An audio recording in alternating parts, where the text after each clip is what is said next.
সাংসারিক official official অশান্তি। 1 number অশান্তি হল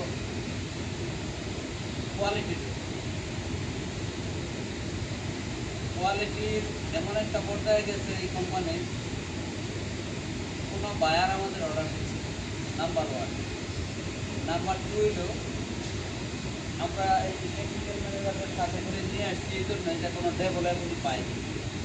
ঈদের পর থেকেই কিন্তু প্রাইমার যারা মাস্টার টোটালি ডেভেলপমেন্ট বন্ধ, মানে 2 মাস পরের অর্ডার কিন্তু আমাদের হাতে আর নাই। পিছনের যা আছে জুলাই আগস্ট আমরা চালাইতে পারবো। রিজন একটাই, কোয়ালিটি সমস্যা। আর বিশেষ করে মেনলি সমস্যা বেন্ডিং। কোয়ালিটির মধ্যে একটাই কোয়ালিটি, গড়বড়া, সাইডে হেড স্টিচে বেন্ডিং, ডাউনের মধ্যে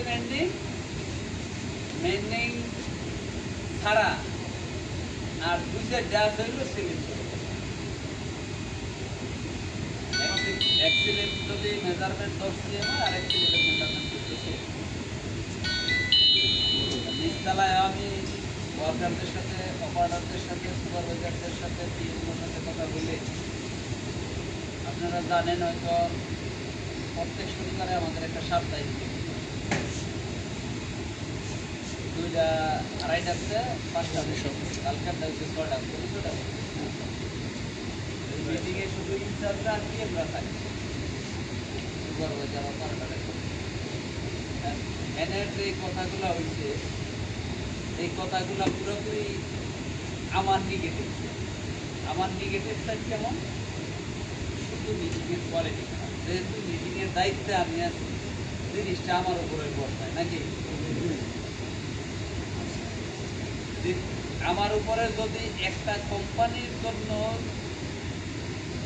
একটা লোক কিছুই নেই, যদি আমি এনে না থাকলে আপনারা কোয়ালিটি ভালো করেন, আমি এনে থাকবো। আপনারা বলেন কোয়ালিটি ভালো দিবেন না আমি চলে যাবো?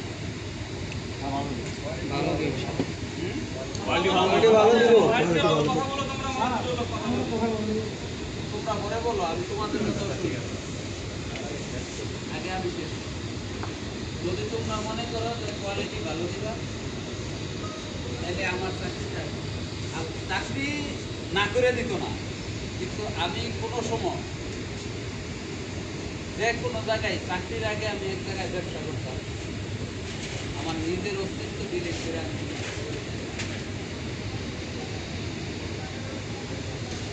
আমার যেই জায়গায় মান সম্মানের ঘাটতি, ওই জায়গায় আমি করি না।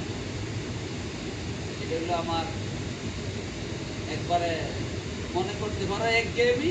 আবার একটা ছেলে, আমি কালকে মিটিংয়ে সিলেক্ট করে আসছি, আমার এই লোকগুলো আগে হেরাই গেছে, তেমন হেরাই গেছে। এই লোকগুলা দিয়ে আমার কোয়ালিটি আবার আনা সম্ভব। আসলে কি সম্ভব না?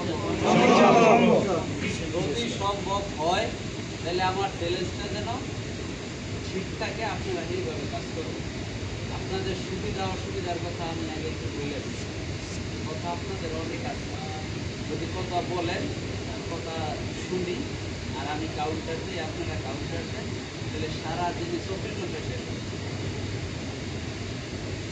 বাঙালির মুখে যদি কথা কাইরা নেয়, তাহলে বাঙালি মারা যাবে। জাপানিজদের হাতে যদি কাজ কেড়ে নেয়, তাহলে জাপানিজ মারা যাবে। আমরা কথার জন্য, বক্তৃতার জন্য সারা বিশ্বে পাবে। একটা বায়ার একটা স্টাইলের অর্ডার দেয় 10,000, 20,000, 50,000, ওই বায়ার নিয়ে কিন্তু 50,000 50,000 লোকের কাছে 50,000। এই 50,000 লোকের কাছে যদি একটা কমপ্লেন আসলে ওই শোরুমে বন্ধ। বিদেশে এনে অনেকে গেছেন, অনেকে যান নাই। আমারও আল্লাহ নিচ্ছে এই কোম্পানির তরফ থেকে আমিও বিদেশি শোরুমে দুটো শার্ট, প্যান্ট, জুতা কিনছি। বিদেশি তো সিস্টেম কি বারকোড, আমরা চাই এটা হ্যাঙ্গারে ঝুলানো থাকবো। আপনার একটা একটা গায়ে দেওয়া হয়েছে, জুতা হইলে পরাই না, এটা ছোট আছে। ঠিক আছে, এটা এই বারকোড দেখে কম্পিউটার দেখে সেলসম্যান থেকে ওইটাই দেখে পরে ডার দেখেন। বাংলাদেশে যদি দোকানে যান শার্ট কিনতে, এস সাইজের শার্ট আপনার গায়ে লাগবে না, আপনি কইলেন এস সাইজ দেওয়া লাগবে, এম সাইজ দেওয়া লাগবে। এম সাইজের শার্ট 14টা গায়ে দেওয়ার পরও দেখা যায় কোনোটা টাইট কোনোটা লুজ, বিদেশেই একটা মাল যদি এম সাইজ নেয়, এর বাড়ি যদি 500 কিলোমিটার দূরে হয়, এই যদি কমপ্লিট করে, ওই কমপ্লিট অনুসারে এর যত খরচ আছে এই আইতে যাইতে, এই সম্পূর্ণ খরচ দিয়ে জামাটা আবার সেট করে আনা যায়। কাস্টমার ঝুলাই রায় হ্যাঙ্গারে, হ্যাঙ্গারে ঝুলাই রাখলে আমার এই যে শার্ট, ঠিক আছে না ঠিক নাই? এটা যদি একটা হাতে থেকে থাকতাম দিতাম, এনে যদি দিলেন নীলের রক্ত দিতাম, আপনি দিতেন? আমাদের যে সিনথেটিকটা বিদেশে থাকে না। আপনাদের কমপ্লিট কী কী থাকতে পারে, যেমন এসির একটু সমস্যা আছে আমরা জানি, মোটামুটি চেষ্টা করা হয়েছে এসিও আমরা দিই। হাওয়ার একটু সমস্যা আছে, কম্প্রেসার মেশিন কেনার জন্য অলরেডি এলসি করে দিচ্ছে, আইতে তো ভাই একটু সময় লাগবে। তারপরেও আমি এই যে বিদ্যুৎতে হাওয়া এনে আপনাকে ফুলবেলা দেওয়ার চেষ্টা করতেছি। আজ থেকে বিগত দিনে কি করছেন না করছেন আমি কিচ্ছু জানতে চাই না। আজ থেকে এই মুহূর্ত থেকে একটা অপারেটারের 6টা মেশিন চালান, 3টা 4টা হোয়াট এভার যাই যাই করে চালান। ভাত খাইলে ভাত পড়বো, ঠিক আছে। এখন যদি প্লেটের 70% ভাত পড়ে যায়, তাহলে কি আমি পেট করবো? ভাত দিয়ে খাবো। আপনারা কাজ